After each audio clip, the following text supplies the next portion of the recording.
Oke, terima kasih Pak Ahmad. Assalamualaikum warahmatullahi wabarakatuh. Waalaikumsalam. Suaranya kedengaran ya? Waalaikumsalam. Baik, saya akan mencoba sedikit memberikan pengantar tentang materi hari ini. Jadi, saya akan buka share screen ya.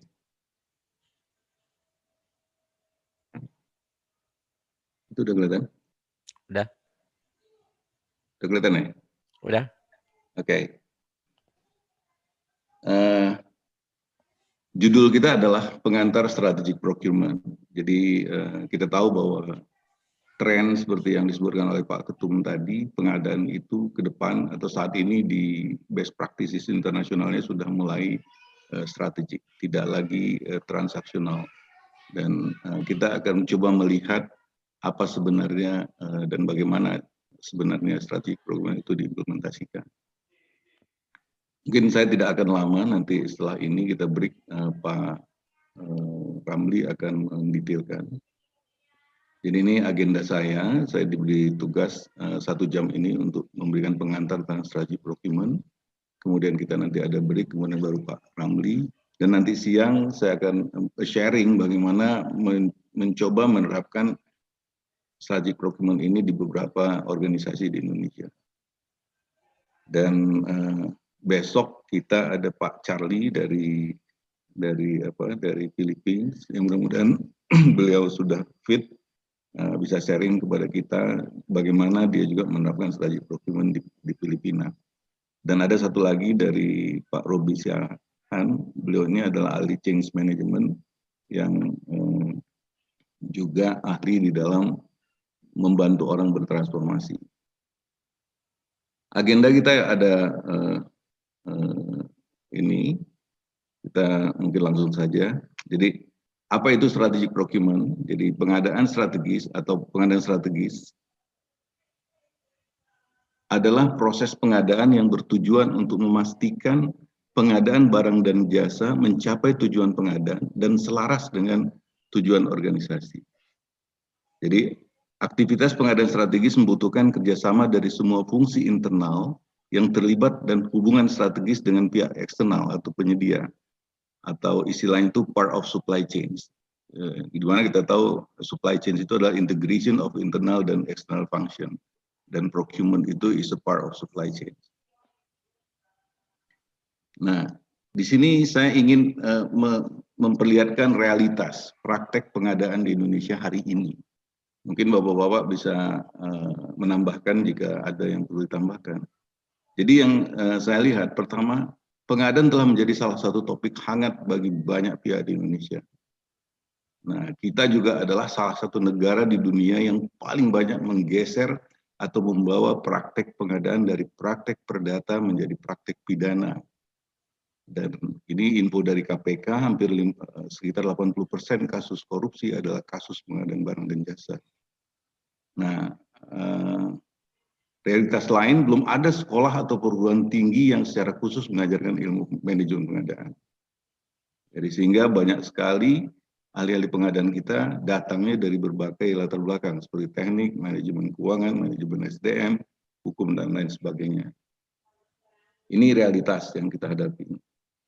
Kemudian pedoman pelaksanaan pengadaan berbagai organisasi di Indonesia, termasuk yang dapat membuat aturan sendiri seperti BUMN, BUMD, BLU, swasta, umumnya dibuat atau diturunkan berdasarkan pada pedoman pengeluaran anggaran pada Kepres tentang APBN yang berbasis tahunan. Jadi nanti kita lihat bahwa dari mana sebenarnya kita membuat pedoman itu. Ternyata pedoman kita itu di-trigger oleh Kepres APBN sebelum tahun 2000, dan setelah itu peraturan pengadaan yang dilepas dari lampiran APBN. Kemudian praktek pengadaan yang terjadi, yang kita alamin hari ini saya coba melihat di banyak organisasi, itu paketnya banyak sekali. Kontraknya berdasarkan tahun anggaran atau jangka pendek. Tidak salah karena kita turunkan berdasarkan peraturan tentang APBN yang memang tahunan. Dan pembayarannya lama. Hal ini telah membuat praktek pengadaan kita sangat atau belum efisien karena semua organisasi di atas masih mempraktekkan yang kita sebut dengan istilah transactional procurement atau belum melakukan praktek strategi procurement. Nah ini realitas. Ini saya coba copy dari Google. KPK sebut 80% korupsi terkait pengadaan barang dan jasa. Jadi ya ini, jadi isu pengadaan itu sangat ramai dan banyak sekali orang berbicara, terutama di ranah yang sudah bukan ranah perdata lagi. Nah, realitas dan fenomena ini telah membuat praktek pengadaan kita satu, banyak paket, umumnya dipepetkan ke batas nilai. Jadi kalau nanti kita lihat batas nilai 200, nanti paketnya jadi 198, 199. Dan kontrak umumnya jangka pendek atau tahunan. Dan proses pembayaran yang lama atau ada tempo pembayaran.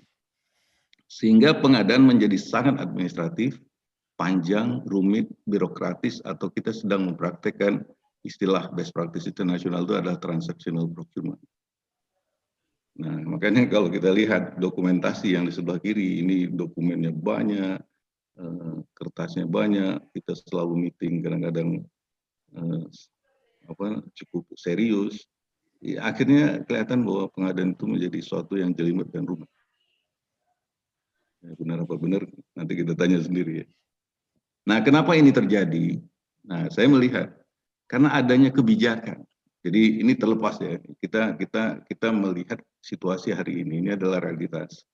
Kebijakan membuat paket berdasarkan batas nilai. Misal kebijakan pembelian langsung, pengadaan langsung 50 juta, 100 juta, 200 juta, dan seterusnya. Ini sangat kontradiksi dengan kebijakan melakukan konsolidasi. Karena di Perpres sudah sebutkan ada konsolidasi. Nah, kemudian kita lihat lagi kebijakan tahun anggaran yang diekivalenkan dengan kontrak. Sehingga kontrak pengadaan umumnya menjadi kontrak tahunan atau jangka pendek. Karena kita kaitkan antara tahun anggaran dan kontrak. Saya selalu mengatakan bahwa kontrak itu sebenarnya seperti orang yang menikah. Jadi dia nikah itu ya waktunya ya tidak tahunan, tapi dia sudah berhubungan untuk long term kontrak, tetapi membiayainya bisa bulanan, bisa tahunan. Jadi hal yang berbeda sebenarnya antara kontrak dengan tahun anggaran. Ketiga, kebijakan kualifikasi penyedia. Kita menentukan ada kecil, menengah, besar, atau kecil dan non kecil. Penerapannya dilakukan terutama berdasarkan verifikasi dokumen. Jadi yang kita bandingkan atau kita cek adalah dokumennya, bukan diutamakan karena audit atau kunjungan fisik ke calon penyedia. Ini telah menimbulkan banyak muncul afiliasi atau perusahaan dalam satu grup memiliki satu atau banyak perusahaan. Atau juga kita kenal dengan kasus pinjam bendera. Nah, kemudian saya melihat juga kebijakan TKDN, total kandungan dalam negeri, yang belum sinkron antar instansi pemerintah. Ini Pak Wim CIS selalu meng-highlighted di satu departemen Kemenkyu mengenakan pajak barang impor yang cukup tinggi. Ya, ini bertentangan dengan kebijakan Kemenperin yang mengutamakan melakukan efisiensi untuk membuat TKDN-nya tinggi. Jadi ini hal yang kontradiktif. Jadi di satu sisi kita dipajakin, satu sisi kita suruh efisien. Kemudian peraturan pengadaan sebelum tahun 2000 lebih pada pengaturan pengadaan infrastruktur yang infrastruktur kita tahu itu besar, nilainya kompleks, dan pelaksanaannya umumnya dilakukan dengan lelang, melakukan prakualifikasi, dan cukup jelimet lah. Jadi nuansa ini terbawa ketika kita juga melakukan pengadaan yang barang-barang rutin. Karena dulu itu di kepala kita pengadaan itu harus lelang. Nah, prakualifikasi dan berulang-ulangnya. Ini nuansa yang kita melihat menjadi kebiasaan yang terus berjalan sampai saat ini. Nah, yang menarik lagi, BUMN, BUMD, BLU, dan swasta yang dibolehkan membuat aturan pengadaan sendiri berdasarkan prinsip pengadaan dan best practices. Umumnya membuat pedoman pengadaan masih menggunakan aturan yang polanya sama atau masih sangat transaksional. Paling yang dirubah itu biasanya adalah batas nilai. Jadi ada batas nilai di pemerintah 200 juta, nanti di perusahaan itu dinaikkan ke 300 juta, tetapi filosofinya atau rohnya tidak dirubah. Jadi ini yang kita lihat atau yang saya lihat realitas hari ini dan kenapa ini terjadi. Nah, challenge-nya yang terjadi, yang saat ini kita alami, hasil pengadaan banyak belum sesuai tujuan pengadaan atau tujuan organisasi. Waktu pemrosesan pengadaan yang panjang dan belum efisien. Banyak paket dan pengadaan sangat transaksional. Dokumentasi pengadaan terlalu banyak dan tersebar. Kesulitan koordinasi para pihak terkait pengadaan. Program pemberdayaan UMKM dan penggunaan TKDN belum berjalan efektif. Pengadaan dianggap hanya pekerjaan administratif, clerical atau pekerjaan tambahan. Belum terbangun profesionalisme dan kemandirian pengadaan. Banyak tekanan atau tuntutan dari berbagai pihak, tantangan dalam menjaga prinsip-prinsip pengadaan dan lain-lain. Jadi ini nanti mungkin Bapak dan Ibu bisa ngasih komen benar atau tidak, atau merasakan ini atau tidak. Tapi dari berbagai diskusi saya dan melihat yang terjadi ketika saya juga mereview beberapa peraturan pengadaan di BUMN, kelihatannya nggak jauh beda. Jadi dari sini keluarlah konsekuensi bahwa kita memang saat ini masih di dalam domain praktek transactional procurement. Gitu ya. Ini kalau ada pertanyaan mungkin bisa di-break aja ya. Nah ini kalau kita melihat siapa saja organisasi pengguna kebijakan pengadaan di Indonesia. Nah ini menurut modul di sertifikasi kita, ini di modul 1 itu di sini ada 3 jenis organisasi yaitu pemerintah, sini ada profit dan di sini ada non-profit organization, dan untuk yang profit organization ini ada 3 sektor, ada primer sektor, sekunder sektor, dan tersier sektor. Ini adalah seluruh organisasi yang ada di Indonesia dan di dunia yang menggunakan aturan pengadaan. Dan kalau di Indonesia dia akhirnya menggunakan peraturan pengadaan kita. Ya, jadi ini penggunanya ya kita semua, ada di pemerintah, ada di perusahaan, dan perusahaannya ada jenisnya. Nah, kalau kita melihat distribusi biaya suatu organisasi, jadi biaya itu kalau dikelompokkan, itu hanya 3 sebenarnya. Satu adalah biaya untuk SDM atau biaya untuk kewajiban internal perusahaan atau organisasi, yaitu untuk orang yang bekerja, untuk konsultan dan lain-lain. Nah ini biaya admin namanya, di sini yang biru. Ini di pemerintah bisa jadi sekitar 40-45%. Kemudian kedua adalah biaya keuangan atau biaya karena konsekuensi eksternal organisasi, misalkan dia harus bayar pajak, bayar insurans, bayar bunga bank dan lain-lain. Ini biaya keuangan. Dan yang terakhir adalah biaya pengadaan. Jadi kalau kita lihat biaya pengadaan, ini yang paling besar. Jadi di pemerintah itu bisa 45-50%, di profit organization di sektor primer. Di sektor primer adalah sektor material dasar ya. Dia mengambil raw material, dia jual raw material. Seperti perusahaan minyak, tambang dan lain-lain. Ini besar sekali nih biaya pengadaannya. Di sana disebutkan biaya pengadaan dan logistik atau supply chain atau kita biaya pengadaan. Nah di secondary sector ini di manufacture sector itu antara 60-65%. Ini statistik dan umumnya di Indonesia juga saya lihat hampir seperti ini. Dan di sektor tersier itu antara 40-45% adalah biaya pengadaan. Nah yang menarik ini adalah ini. Apakah ada ilmu manajemen pengadaan? Nah, kalau kita lihat biaya keuangan ini adalah biaya tentang pajak, tentang bagaimana menghitung dividen dan lain-lain. Ini dihitung oleh orang-orang yang mengerti ilmu keuangan. Jadi dia belajar, ada ilmunya. Jadi dengan aturan yang berlaku di negeri itu keluarlah uang ini. Nah ini untuk biaya SDM, ini remunerasi. Ini juga ada ilmunya waktu membuat uang ini keluar. Ada ilmu bagaimana membuat remunerasi, bagaimana membuat gaji dan lain-lain. Nah, keluarlah aturan tentang remunerasi. Nah, yang menarik adalah pengadaan. Pengadaan yang semakin besar, ini dikeluarkan hanya berdasarkan pedoman pelaksanaan pengadaan. Nah, pedoman itu dipertanyakan, apakah pedoman ini sudah kita buat berdasarkan ilmu pengadaan yang Ya kalau kita bilang tadi ini ada best practices-nya, ada best practices-nya nggak gitu loh kira-kira. Makanya ini sebenarnya karena ini adalah materi yang kita kemas dengan LSP Pengadaan Indonesia, kita melihat bahwa ini adalah challenge, di mana kalau kita bicara kompetensi di satu profesi itu ada 3 dia, ada satu knowledge, kemudian ada keahlian dan ada attitude. Nah di knowledge ini ada 2 isunya, apakah knowledge ini memang knowledge yang berdasarkan ada keilmuannya atau knowledge itu hanya peraturan. Nah ini mungkin challenge-nya. Suaranya masih kedengaran ya?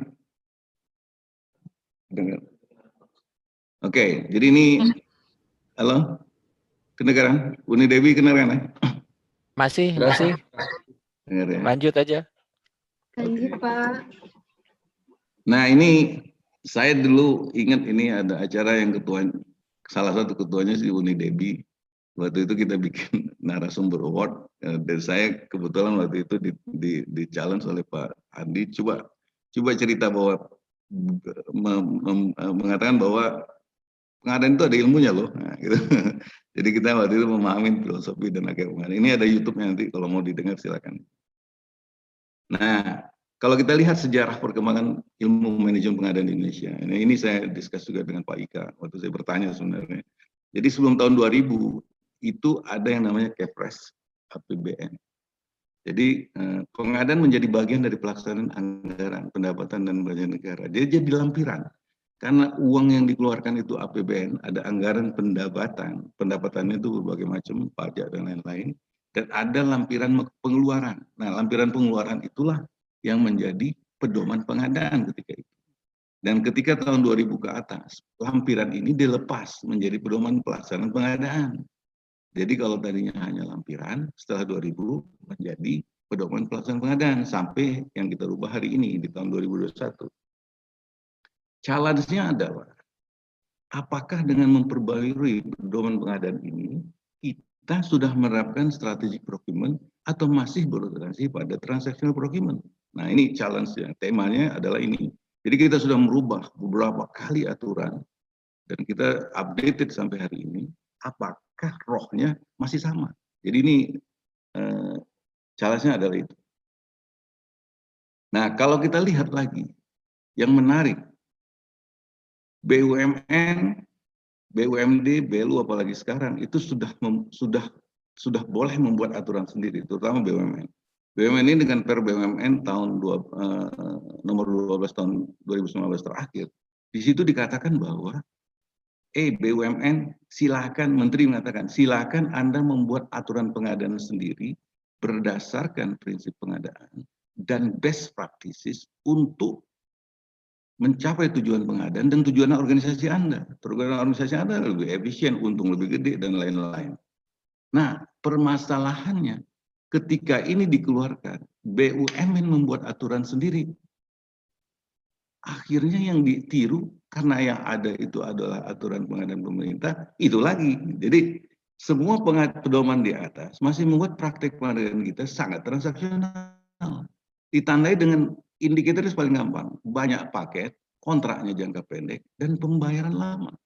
Atau organisasi di atas masih melakukan praktek transaksional atau tadi Pak Ketum bilang very administratif. Jadi ya jadi tukang lelang, ya jadi tukang beli. Tidak ada yang berpikir strategi bahwa ini adalah bagian dari suksesnya organisasi. Nah BLU juga udah dikecualikan. Dikecualikan boleh ada buat sendiri, tetapi belum keluar. Nah sampai ada Perlem yang mencalon sini. Nah ini kebetulan ada Ibu Eka itu yang sudah mencoba setengah-setengah, kita sudah mencoba mengarah ke yang sedikit strategi. KKS migas sama. Jadi semua aturan turunan yang ada di Indonesia dan ini value yang mereka kemas atau nilai pengadaan bisa over dan 3.000 triliun setahun. Jadi kalau pengadaan perintah itu 1.100, kemudian BUMN itu bisa double, belum lagi KKS migas kalau kita gabung seluruhnya itu di atas 3.000 triliun. Dan kita bisa bayangkan negeri sebesar ini pengadaannya masih sangat transaksional, sangat administratif. Kira-kira itu ya. Nah, ini perkembangan ilmu pengadaan di internasional. Nah, kebetulan saya mengikuti ini. Jadi di internasional itu ada namanya ISM, Institute for Supply Management, Pak Wim. Saya nih lulusan ini. Ini base-nya dari industri manufacturers. Nah, mereka membuat yang namanya sertifikasi profesi. Sertifikasi profesi ini sudah berbicara strategic procurement. Dan ini core-nya manufacturers. Kemudian CHIPS tahun 1932 di Inggris. Ini sudah mulai mengadop public procurement juga. Dan EPICS Operation Management tahun 1960. Ini semuanya sudah mulai berbicara kompetensi pengadaan. Pengadaan is not only administratif. Nah, ini tahun 2000 ITC itu adalah Internet Trade Center, dia membuat yang namanya satu divisi atau Supply Chain Management Section, mengembangkan yang namanya sertifikasi pengadaan. Dan ini sudah berbicara strategic procurement. Jadi kita LSP Pengadaan Indonesia mendevelop waktu ketika kita mendevelop SKKNI, kebetulan saya ikutan, kita sudah mengintro yang namanya SCM ITC ini di dalam konten SKKNI. Cuman karena yang nulisnya waktu itu cukup banyak sehingga masih ada terjadi overlapping materi ya. Tapi at least rohnya masih. Tetapi di dalam praktek ini memang belum sangat populer di Indonesia. Nah, di Indonesia ITC ini punya partnersnya itu ada 2 di Indonesia saat ini, satu PPMPI, ini ada di Safwah sekarang sama dengan LSP Pengadaan, dan juga ada di Prasetya Mulia. Tapi Prasetya Mulia tahun ini mereka sudah nggak lagi mengextend karena ITC saat ini sudah mendevelop 12 modul mereka menjadi 4 modul, dan 4 modul besar itu ternyata mungkin inline dengan program Prasetya Mulia yang lain, sehingga ini hanya ada sekarang di Indonesia di PPMPI. Nah, dari semua institusi di atas disimpulkan bahwa best practices pengadaan internasional sebagai berikut. Jadi procurement best practice internasional saat itu, satu, dia mengikuti prinsip pengadaan, compliance dan GCG. Dan semua prinsip pengadaan yang kita tampilkan di pedoman pengadaan gitu mereka lakukan, efisien, terbuka, segala macam. Pola operasi best practices mengikuti strategi procurement. Apa? Dia mudah. Apa? Dia cepat dan trusted compliance dan sustainable saat ini. Sudah berkelanjutan. Jadi kalau bicara sustainable, impossible kita bicara short term. Pasti kita bicaranya long term, strategic relation.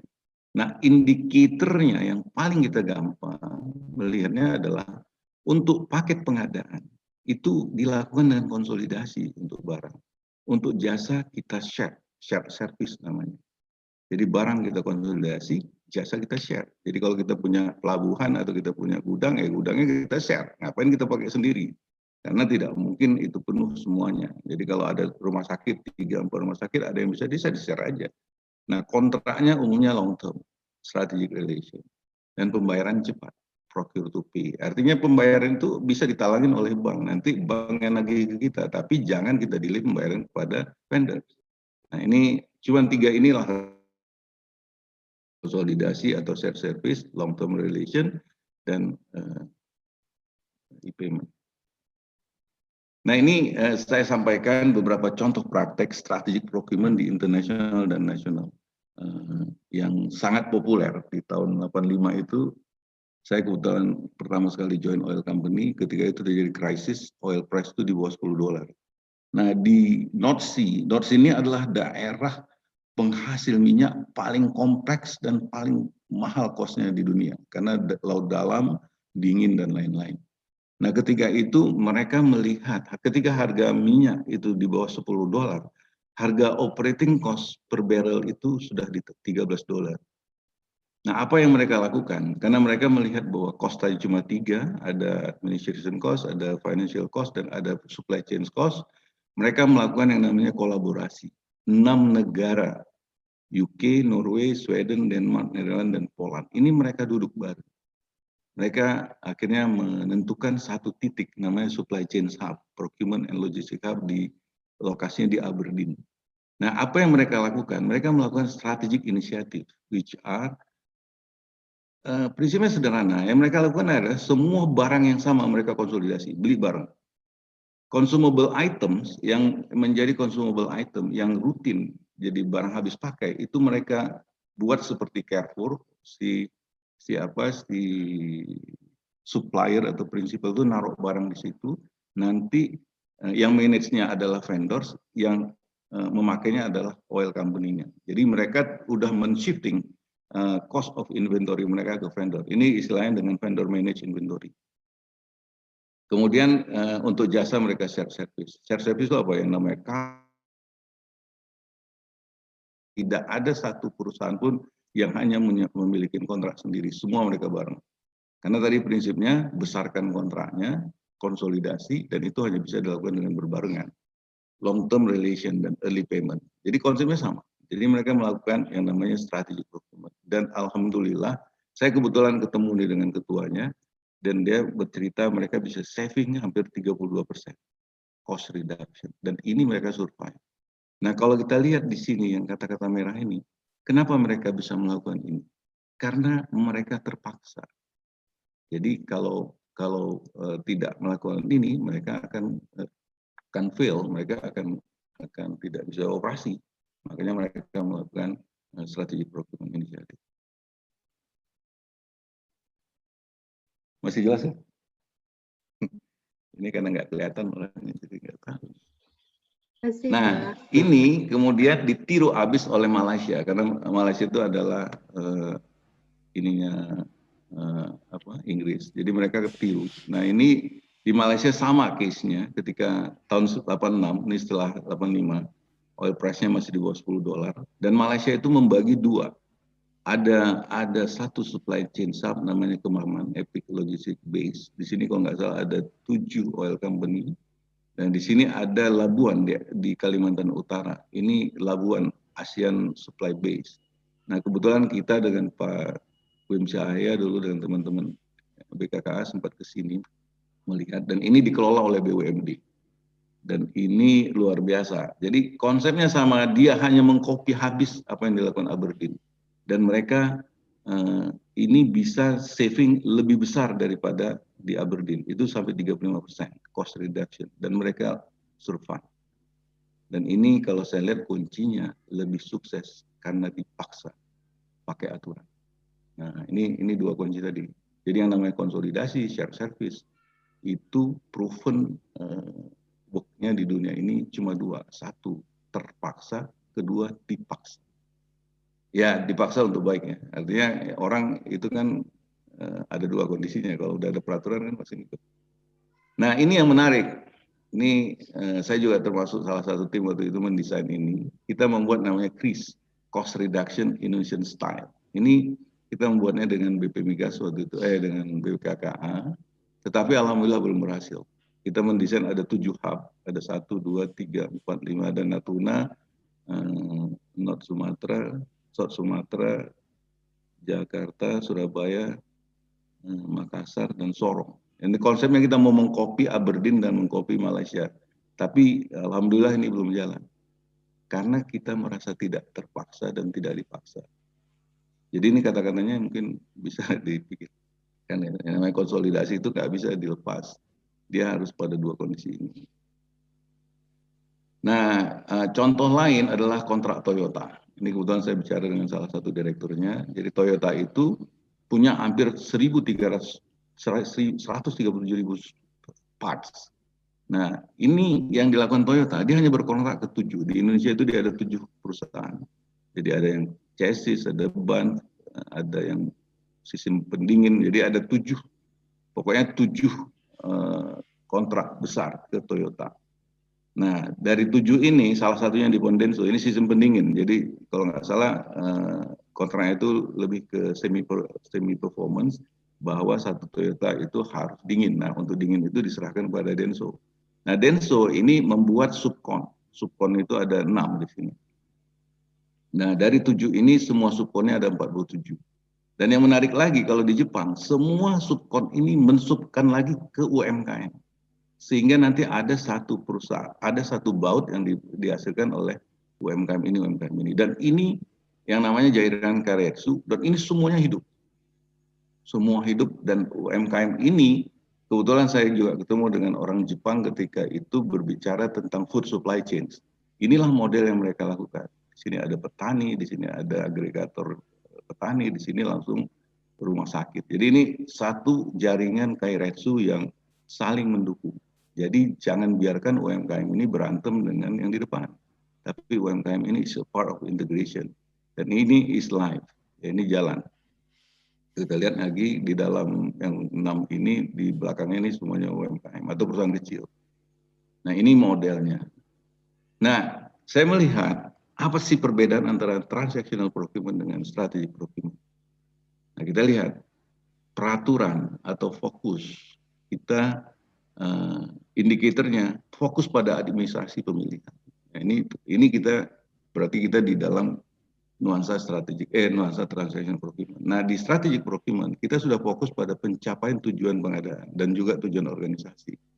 Tujuannya menjalankan kegiatan sesuai aturan. Kalau sini berkontribusi pada pencapaian target organisasi.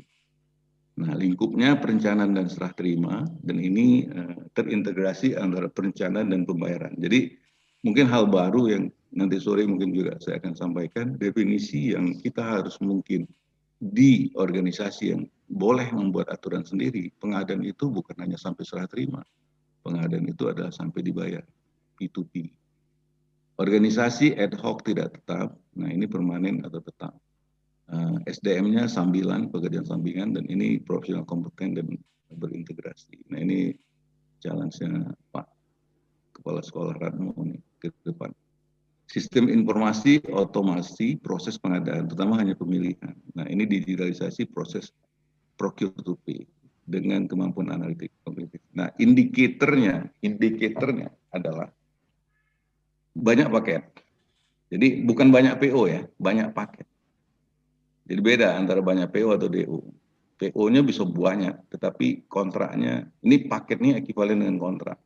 Artinya banyak paket, banyak kontrak. Proses panjang atau lama. Proses manual sebagian elektronik. Kontrak jangka pendek, transaksional, pembayaran lama. Nah yang strategik, paketnya sedikit, PO-nya banyak, atau DO-nya banyak, 1000 DO pun nggak masalah. Tapi tidak lagi namanya ada proses membuat PO yang panjang. Yang ada itu proses mengeluarkan DO, delivery order, tapi tidak ada lagi proses administrasi menjerat PO. Ini hal yang berbeda. Proses pendek cepat, proses terintegrasi full digital, kontrak jangka panjang strategi, pembayaran cepat, nothing to do dengan tahun anggaran. Karena kita bicara bukan nothing to do, artinya kaitan antara kontrak dengan tahun anggaran itu dua hal yang berbeda. Kalau kita berbicara long term organization pasti ada uangnya. Jadi nggak perlu dikaitkan bahwa kontrak itu nunggu ada budget. Karena budget itu pasti ada, entah itu dari mana. Selagi organisasinya ingin sustain. Kecuali organisasinya memang tahun depan kita ingin tutup. Nah ini kan tidak. Apalagi kita bicara tentang satu entitas besar, BUMN, BLU, dan lain-lain. Itu udah pasti bicaranya long term kehidupannya. Jadi nggak ada hubungannya antara membuat anggaran dengan membuat kontrak strategik dengan prinsipal atau penyedia. Nah, evaluasi harga umumnya ini adalah purchase price. Di sini sudah bicara total cost of ownership atau life cycle costing. Jadi ini mungkin sebagai summary nanti bisa kita discuss tentang apa itu indicator transactional procurement dan strategic procurement. Nah, bagaimana menuju ini? Nah, challenge-nya adalah ini. Jadi ini masih waktunya masih cukup ya. Jadi bagaimana kita merubah antara internasional ke strategik. Nah ini transformasi pengadaan. Jadi ini kata-kata ini saya ambil sebenarnya dari kata-kata Pak Kepala LKPP waktu Rakornas 2018 di Bandung ya, menuju pengadaan mudah, cepat, terpercaya, dan sekarang ditambah dan berkelanjutan. Nah ini ada transformasi itu apa? Transformasi ada dua, perubahan dan pertumbuhan. Alasan kita bertransformasi itu apa? Supaya tetap relevan dengan perubahan yang ada. Nah sekarang kita sudah bicara tentang era digital, kita belanja sudah pakai online. Masa kita pengadaannya ribet? Nah kira-kira gitu, supaya tidak ketinggalan zaman. Apa hasil dari sebuah program transformasi? Harus ada action plan, perubahan berkelanjutan. Adanya peningkatan efektivitas pencapaian tujuan organisasi. adanya value creation, penciptaan nilai tambah bagi organisasi. Jadi kita melakukan transformasi, ada nilai tambahnya. Nilai tambahnya macam-macam, bisa untung yang bertambah, service level naik. Pokoknya yang membuat organisasi kita punya value enhancement. Kita sedang melawan masa lampau dan membangun masa depan. Kira-kira gitu ya. Nah, apa itu program transformasi pengadaan? Program merubah pola pengadaan yang transaksional menjadi strategik dengan tujuan mendapatkan, kalau saya sebut langsung saja best value for money, dan menselaraskan tujuan pengadaan dengan tujuan organisasi. Jadi harus selaras. Nah, evolusi menuju strategi procurement ini, kalau kita sekarang di sini transaksional, kemudian transition, dan terakhir kita di strategik. Nah, ketika strategik kita sudah bicara tentang kolaborasi dan proses yang sistemik. Di sini masih kita sudah melakukan kontrak payung, sudah melakukan long term, sudah mulai. Tapi at the end target kita adalah strategi. Tujuan pengadaan strategik atau strategic procurement itu adalah menghasilkan barang atau jasa yang memberikan best value for money bagi pengguna dan juga pelaku usaha dalam rantai pengadaan, dalam rantai supply. Nah, ini ada formulasi ekivalen. Saya ambil ini dari salah satu meeting kita di ITC waktu itu. V atau value for money itu ekivalen dengan quality dikalikan service level dibagi time dikali cost. Artinya V akan naik jika yang di atasnya bisa naik atau yang di bawahnya bisa turun. Either one atau combination. Jadi Q-nya kualitas barang yang lebih baik. Service levelnya lebih baik. Nah, service level ini tergantung case-nya. Itu kinerja atau pelayanan yang lebih baik. Nah, kita biasa bilang tepat quantity, lokasi, waktu, responsif. Ini service level. T ini adalah waktu procure to pay yang lebih pendek. Bukan hanya order sampai diterima, tapi order to pay. Karena ada dampaknya nanti ketika kita bayar cepat. Kita bisa dapat diskon, kita bisa dapat lebih murah.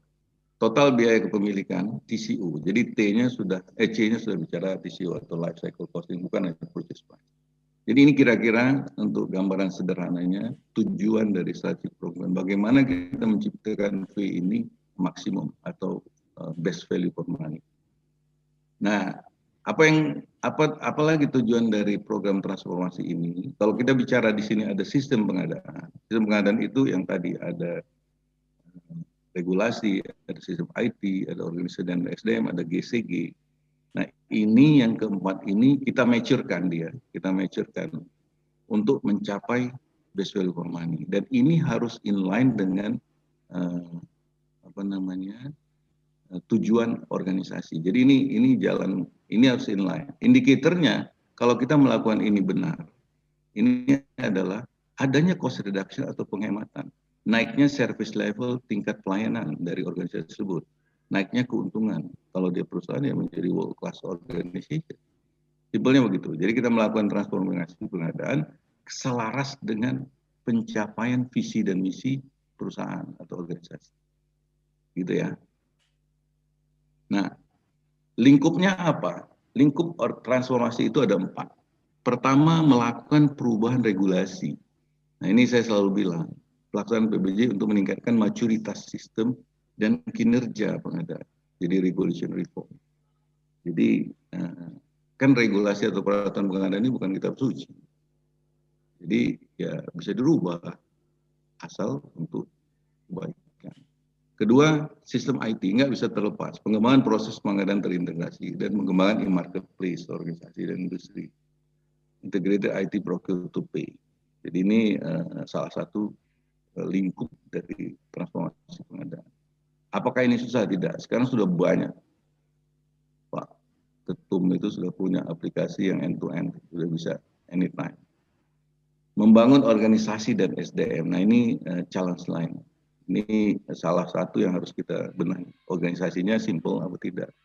Kemudian SDM-nya kompeten atau tidak. Nah ini inline dengan program kita yang akan mengimprove kompetensi pengadaan ke depan. Dan terakhir membangun good corporate governance, GCG, integrity dan transformasi reform.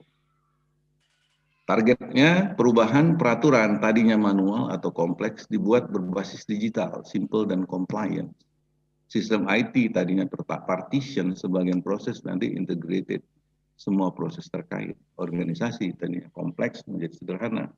SDM belum kompeten jadi kompetens dan bersertifikat. Nah, ini saya highlighted nih. GCG sistem yang sebagian nanti komprehensif. Jadi kita akan menuju visi pengadaan simple, fast, trusted, dan sustainable. Mudah, cepat, bisa insya Allah kalau kita mau. Nah ini apa namanya? Ini saya karang sendiri. Ini ada integrated performance and maturity index. Ke kanan ini adalah maturity.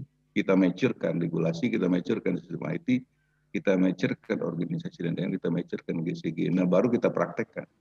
Kita praktekkan ke atas. Kalau ini mature 5 tapi ini nggak jalan, tetap aja nggak tercapai. Jadi ini adalah optimum result best value for money itu.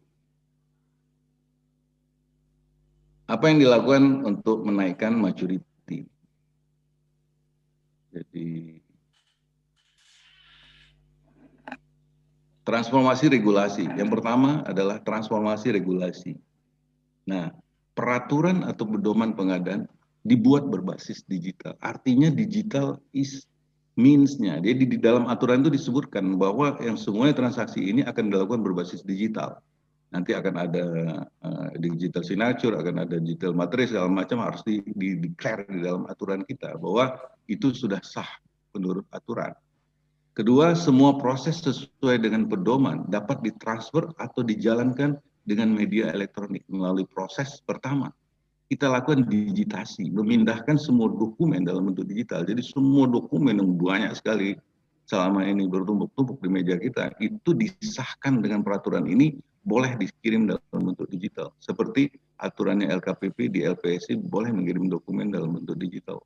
Nah kita akomodir kata-kata itu di dalam peraturan kita supaya itu jadi compliance. Digitalisasi, memindahkan proses approval sesuai dengan tugas dan wewenang para pihak ke dalam proses flow sesuai aturan. Ini yang berat karena disinilah terjadi change. Jadi yang tadinya orang itu kerjanya menandatangani dokumen, ketika itu mereka hanya mengklik di depan komputer, ini ada ketidaknyamanan atau tidak yakin bahwa dia masih bekerja. Nah makanya nanti kita perlu ada change management di dalam merubah ini. Kemudian kita melakukan digital transformasi, melakukan pengadaan procure to pay dengan mesin yang secure. Nanti Pak Ramli akan cerita, mungkin berbasis, saya juga kurang paham berbasis blockchain atau apa. Tapi ini sebenarnya adalah means untuk mensupport pedoman kita. Dan yang terakhir, komitmen untuk siap menuju visi pengadaan yang mudah, cepat, terpercaya, dan berkelanjutan ini. Tantangannya merubah pedoman pengadaan yang ada. Jadi challenge-nya pedoman itu ya harus dirubah gitu loh. Ya mungkin perlahan lah, kita mulai dari organisasi yang mungkin yang boleh. BUMN, BUMD, BLU, BLUD, swasta apalagi itu bisa. Nah ini kata-kata dari Prof. Krazik ini, mungkin Bapak dan Ibu sudah familiar ini. Insya Allah nanti kalau jadi deal kita, beliau ini akan menjadi partner kita untuk mengambil MBA di sekolah pengadaannya Pak Ratmo. Pak Ratmo, ada Pak Ratmo? Halo? Ya, Pak. Masih dengar ya? Ya, man. Kalau ada yang Makasih, Pak. perlu dipertanyakan langsung aja disela, Pak. Ya kalau ada pertanyaan ditanya Langsung aja. Saya ngomong sendiri nggak merasa ini ada yang dengerin nggak? Jadi the Krazik matrix can be defined as a procurement portfolio classification method as a starting point. Either we go for a transactional or for a strategic procurement. Jadi ini bahasanya cukup menarik. Ketepatan pedoman membuat paket pengadaan akan menentukan kita melakukan transactional procurement atau strategic procurement. Buatlah paket pengadaan berdasarkan teori Krazik box, yaitu sesuai dengan jenis, sektor, dan size organisasi. Jadi paket itu yang ada kelompok nantinya, ada kelompok rutin. Karena ketika kita bicara kertas di perusahaan, salah satu perusahaan atau di pemerintah, kertas itu barang rutin.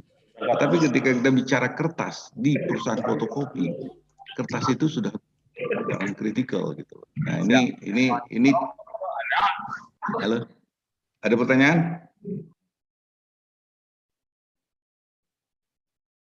Masih dengar ya suaranya? Lanjut Pak, lanjut, jelas. Oke ya. Jadi ini starting point ya. Kalau kita menentukan kelompok, paket, apalah namanya, berdasarkan kelompok ini, Dan ini tidak ada batas nilai di sini. Nah, ini kita sudah menginisiasi yang namanya strategic procurement menurut Krazik. Jadi kalau kita masih membatasi itu dengan nilai, kita sudah membuat satu restriction.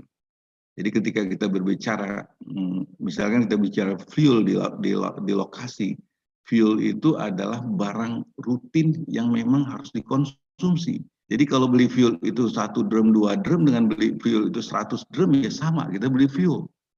Nah, karena kita membatasin beli fuel itu 200 juta atau dinaikkan 300 juta, ketika kita beli dia 50 drum, kita harus minta approval ke Jakarta. Dan itu yang membuat jadi administratif. Gitu ya.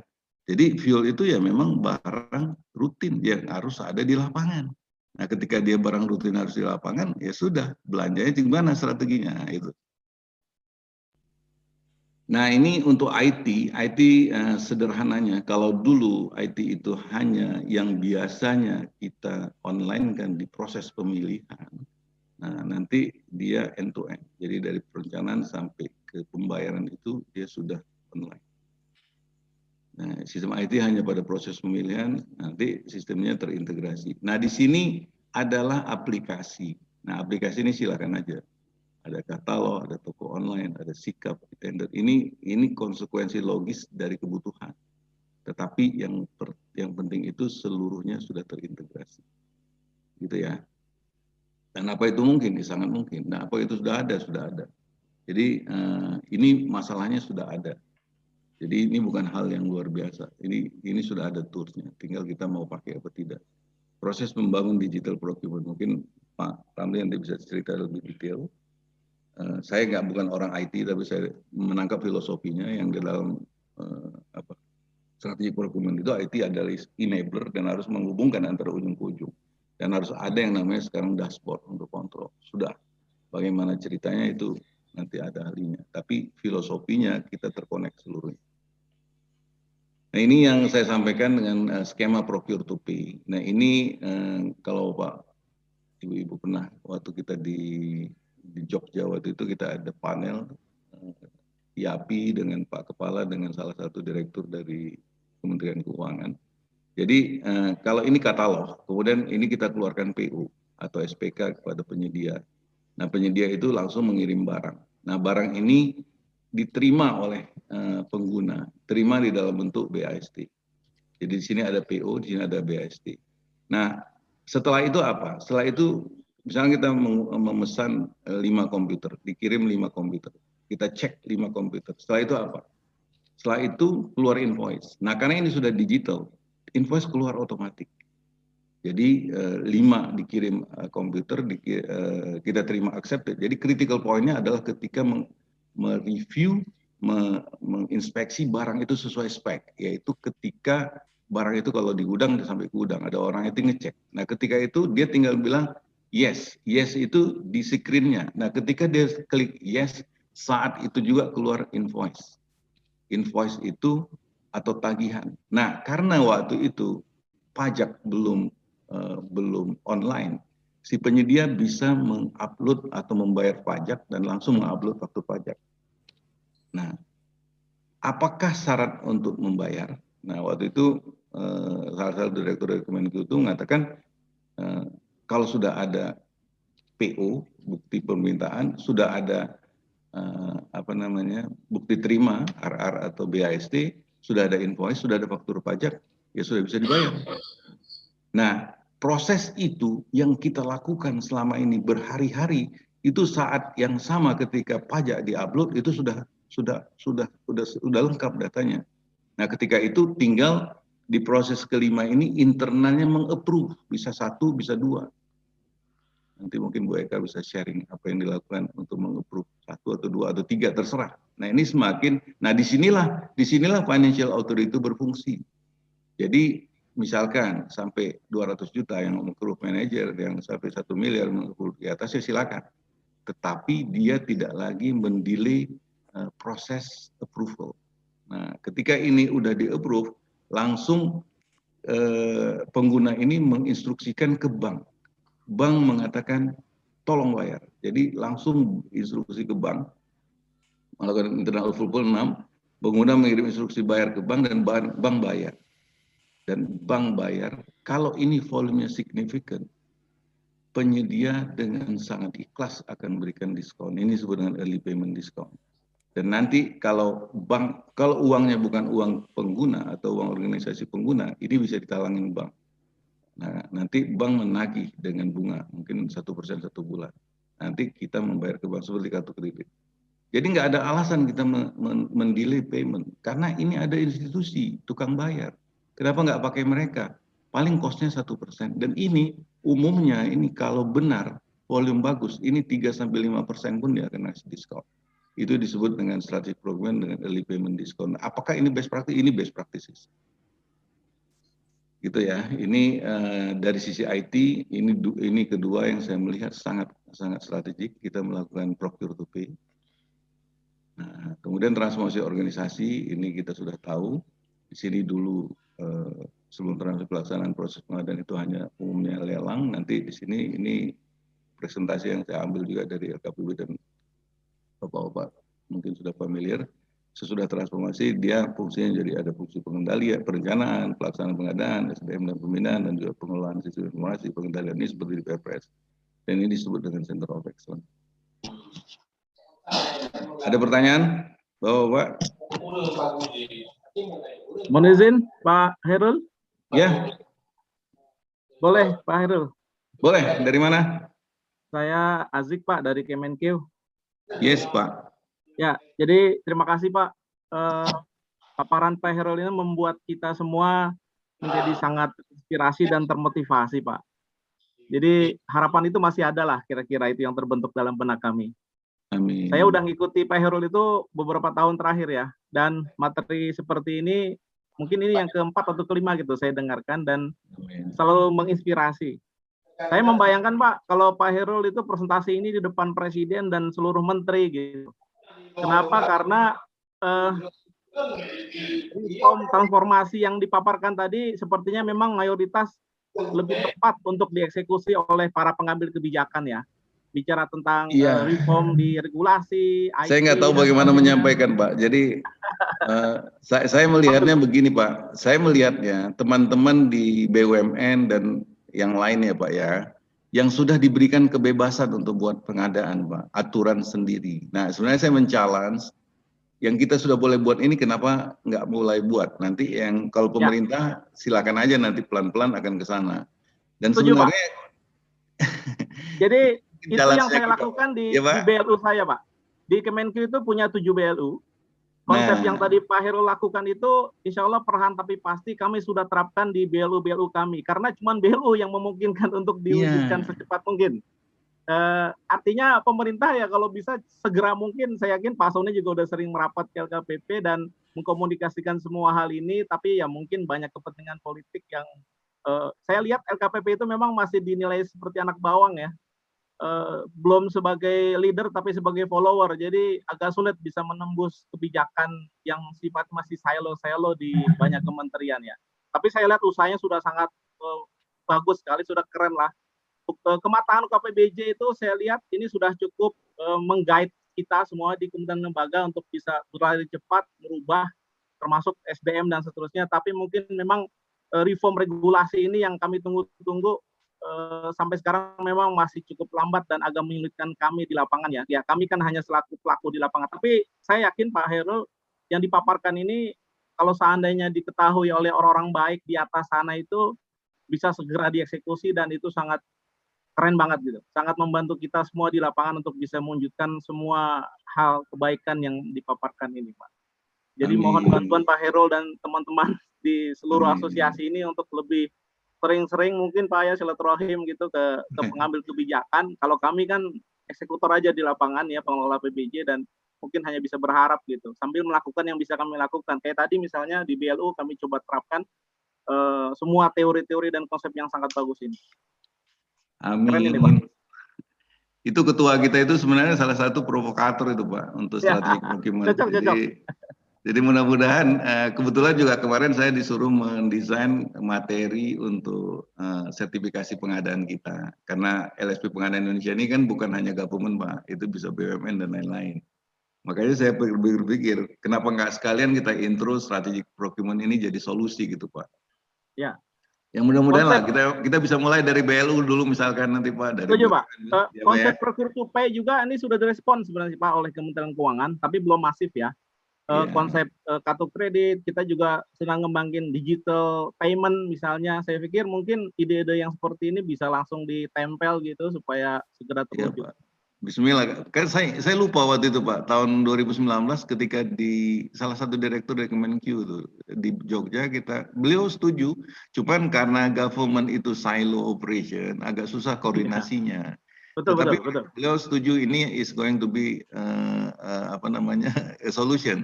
Memang nantinya KPPN akan berubah fungsi, bukan lagi jadi juru bayar. Ya, sudah Pak, itu sudah mulai ya? digaungkan untuk itu. Artinya reform itu sudah jalan dan ya mungkin karena masalah kekuatan politik aja mungkin yang memperlambat proses kita itu. Ya insya Allah lah, mudah-mudahan dengan kita meng-approach-nya secara profesional, kita lempeng-lempeng aja niatnya Pak. Sama satu lagi Pak Herul, mohon izin. Ya. Jadi kan sepertinya memang regulasi pengadaan kita itu dibebani oleh banyak kepentingan ya. Kita lagi reform ini, masalah KPBJ, masalah SDM, muncul lagi ya, sebenarnya semuanya mulia ya, masalah UMKM, masalah TKDN, masalah sustainable procurement gitu ya. Namun kayaknya kalau dipaksakan dalam satu waktu yang bersamaan, ini kedodoran juga nih pemerintahan nih. Banyak kepentingan tapi harus segera terwujud. Nah mungkin hal-hal seperti ini yang juga perlu pencerahan nih. Kalau di private sector misalnya, bagaimana kemudian sebuah regulasi itu bertumbuh gitu. Awalnya mungkin dia hanya fokus di masalah UMKM, lama-lama di TKDN dan seterusnya. Dan kayaknya pencerahan seperti ini juga perlu gitu. Impossible kayaknya untuk bisa dieksekusi dalam satu waktu bersamaan semua kepentingan. Tapi dalam kondisi kita seperti ini mungkin master plan itu Pak. Artinya master plan pengadaan itu mungkin bisa jadi media komunikasi yang efektif untuk bisa menyadarkan para pengambil kebijakan. Saya yakin Pak Sony juga sudah sering bicara ke LKPP, bicara tentang master plan pengadaan. Kalau udah ada master plan-nya, kayaknya akan lebih mudah. Iya, setuju Pak. Ya ini mungkin jadi challenge kita ya Pak ya. Kalau saya melihat memang ini harus perlahan, tapi we are moving forward lah, kita mengarah ke sana. Jadi ya sebagai contoh UMKM Pak. Nanti sore mungkin saya ada sedikit sesi tentang contoh UMKM. Bagaimana Jepang dengan Copenhagen itu membangun UMKM-nya Pak, koperasi terutama. Jadi yang diperlukan oleh UMKM, sedikit saya intro aja, apalagi yang namanya food supply chain itu kan UMKM semua tuh, petani, peternak, nelayan kan. Nah selama ini mereka menjual barang mereka itu ke pasar Pak, dan pasar itu is not a market untuk mereka. Itu di situ ada banyak sekali pedagang Pak. Jadi yang mereka butuhkan sebenarnya adalah bagaimana mengconnect mereka ke end user. Jadi kalau di Jepang itu yang saya dengar cerita di Jepang itu dibantu oleh pemerintahnya mengkonekkan ke horeca, ke hotel, ke restoran, ke rumah sakit.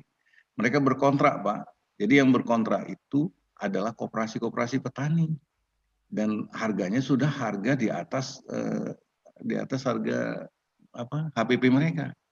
Jadi nggak ada itu namanya terjadi lonjakan harga beras atau harga cabai sampai puluhan kali karena mereka sudah mempredik kebutuhan itu dengan menanam. Jadi udah menguasai hulu hilirnya. Nah, peran pemerintah itu bukan memberi mereka pupuk, bukan beri mereka traktor, tapi memberi mereka pasar, Pak. Nah, ini sebenarnya di kita ini sudah ada toolsnya, itu lokal katalog. Nah, lokal katalog ini yang mungkin secara pelan-pelan kita edukasi, itu bisa digunakan sebagai media pembinaan UKM. Nah, sama juga nanti itu UMKM terbesar itu kan cuma dua Pak, satu di food, kedua di construction support material, yang bikin pasir, yang bikin kerikil dan lain-lain itu. Itulah Indonesian strength sebenarnya. Bukan UMKM itu hanya yang bikin kopi, yang bikin keramik, itu ada juga, tapi itu anak-anaknya gitu Pak, bapak, ibunya itu petani gitu loh. Gitu Pak ya, kita nanti bisa diskusi itu, tapi ini coba saya lanjutkan. Jadi ini tadi transformasi organisasi, kita mencoba yang saat ini sangat ad hoc menjadi satu Center of Excellence. Nah ini untuk program kompetensi personal atau orangnya. Jadi ini kita mencoba membuat SKKNI dulu. Jadi SKKNI sebenarnya proses base. Dan honestly speaking ini kita drive dari modulnya ITC. Jadi kalau pengadaan itu kita bagi ada perencanaan pengadaan, di sini ada proses pengadaan, di sini ada mengelola kontrak dan swakelola, dan di sini mengelola logistik dan pembayaran sebenarnya. Dan di sini dari ujung ke ujung ada mengelola kinerja dan resiko. Nah di sini ada UK yang sekarang mungkin kita familiar with. Ini yang hijau ini ada fungsi utama. Di sini ada fungsi ada UK. Jadi kita di LFC Pengadaan Indonesia itu sudah memiliki yang namanya clustering. Clustering itu adalah a bunch of process yang harus dikuasain. Jadi ini yang paling rendah itu CPO, Certified Procurement Officer. Dia adalah kalau di bahasa BNSP itu kita sebut sebagai pelaksana dasar pengadaan. Dia adalah orang yang bisa membantu staf atau menjadi staf di procurement department atau di unit pengadaan. Jadi dia membantu melakukan pemilihan, mengelola penyedia dan lain-lain. Jadi ini yang biru ini kita sebut dengan cluster certified procurement officers. Nah, yang hijau ini adalah procurement specialist. Kita sebut dengan certified procurement specialist. Jadi kompetensinya dia mulai dari perencanaan. Jadi yang kita akan drive nanti di LSP Pengadaan Indonesia ini kompetensinya itu dari perencanaan sampai menentukan pemenang. Jadi ini procurement specialist. Kalau di pemerintah itu mungkin disebut dengan Pokja ya. Nah, yang merah, yang kuning ini dari persiapan sebelum kontrak sampai kontrak, dan ini kita akan extend dengan additional modul sampai dia mengelola logistik dan penerimaan di sini. Jadi ini yang kuning ini. Nanti ada program kita di LSP itu UK-nya mungkin kurang, tapi kita tambah untuk pengetahuan supaya dia mengetahui dari sebelum kontrak sampai selesai dan pembayaran malah. Nah, ini yang terakhir adalah CPST, ini untuk managers. Ini UK-nya tidak banyak, tapi bobotnya besar. Dia dari ujung ke ujung, dan dia ini sudah harus pada posisi bisa melakukan perubahan atau transformasi pengadaan di tempat mereka. Jadi ini posisi strategik. Jadi inilah klaster yang sebenarnya ingin kita perkenalkan lebih detail mulai hari ini ke depan. Jadi ini mengingatkan waktu Bapak tinggal 5 menit lagi. Oh, oke. Baik. Lanjutnya transformasi GCG, seperti tadi saya sebutkan ada 4. Jadi GCG ini akan teraplikasi kalau kita menerapkan end-to-end IT base. Jadi sudahlah pengadaan itu kalau dibikin IT base dari end-to-end, insya Allah akan minimal yang namanya fraud dan lain-lain. Kita menerapkan RACI dan cross-checking system tugas dan wewenang pelaku. Nanti sore kita akan lebih detail lagi. Kemudian kita menerapkan procurement reward program dari besarnya saving SCSD dalam. Jadi kita memberikan reward itu kepada orang yang bekerja di pengadaan itu dari saving atau efisiensi yang dilakukan, bukan dari banyaknya paket yang dikerjakan. Ini salah satu juga yang harus direview, karena ini bertentangan dengan konsep strategik. Karena strategik itu paketnya sedikit. Nah, jadi kalau kita kasih insentifnya dengan paket banyak, nanti itu kontradiksi. Nah, kalau kita ingin mengimplementasikan whistleblowing system, silakan melakukan pelatihan transformasi mindset dan change management yang lebih lanjut kepada semua pihak. Jadi kita harus berubah dan kita siap untuk berubah. Ini sedikit aja change management itu apa. Besok kita akan bahas ini lebih detail, manajemen perubahan. Jadi, nah ini yang menarik. Bagaimana mendapatkan insentif bagi semua insan yang terlibat pengadaan. Nah ini saya melakukan review. Ini contoh di perusahaan. Perusahaan itu uang itu cuma ada 3. Uang pengadaan, uang gaji, dan uang keuangan dan admin. Dan terbesar itu adalah biaya pengadaan. Ini salah satu nih perusahaan. Ini hampir 81% biaya pengadaan.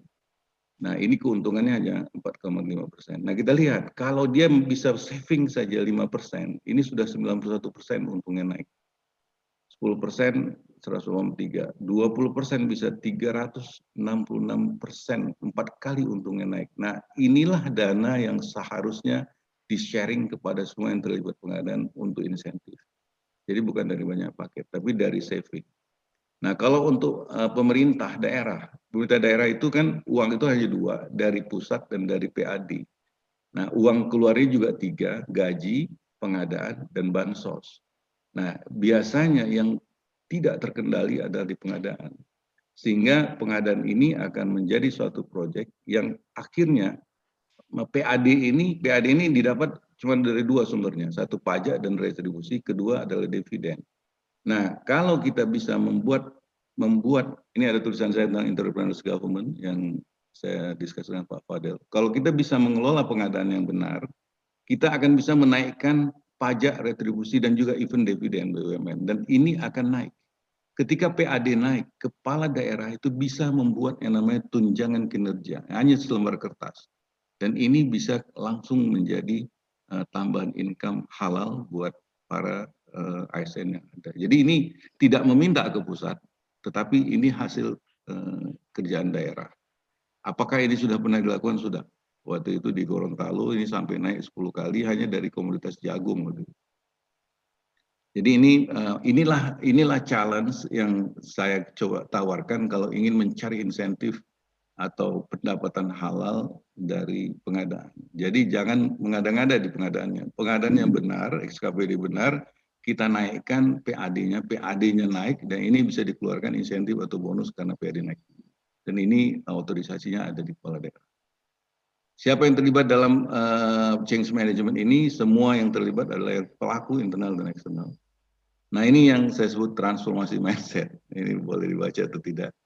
Jadi rezeki bukan hanya uang dan harta. Rezeki itu kesehatan juga rezeki, ketenangan juga rezeki, kedamaian rezeki, keluarga sakinah, istri. Artinya kalau kita melakukan yang benar di pengadaan, pasti ada ketenangan. Kira-kira gitulah. Jadi ini rezeki itu bukan hanya mengumpulkan uang lah intinya. Nah, ini transformasi mindsetnya, jika rezeki itu karena kita pintar, betapa banyak profesor, doktor, dan orang pintar pekerja pakai kerja otak kaya raya. Kalau rezeki itu karena hasil kerja keras, semua kuli juga duitnya banyak. Rezeki itu bukan hanya dari banyak duit. Jadi kan dengan menerapkan strategic procurement, kita punya kesempatan mendapatkan reward dari efisiensi yang meningkatkan laba perusahaan atau perairan PAD. Kita tinggal memilih mendapatkan tambahan penghasilan tetapi tidak tenang, hidup malah kemungkinan didatangin APH atau mendapatkan tunjangan kinerja yang halal.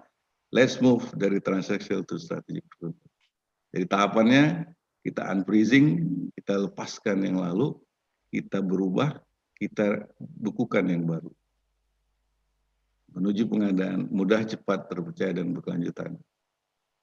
Tantangan melakukan transformasi perubahan pengadaan yang hasilnya akan mensejahterakan pelaku dan stakeholders secara baik dan benar, bukan pada bisa atau tidak bisa, tapi lebih pada apakah kita siap atau belum siap berubah. Ini kata-kata yang saya ambil dari bahasa Cina, dari Cina waktu itu, do things right from the right things, lakukan sesuatu dengan benar, dari suatu desain yang benar. Jadi desainlah dulu peraturan Anda, lakukan dengan benar. Saya kira gitu, terima kasih Bapak-Bapak sekalian.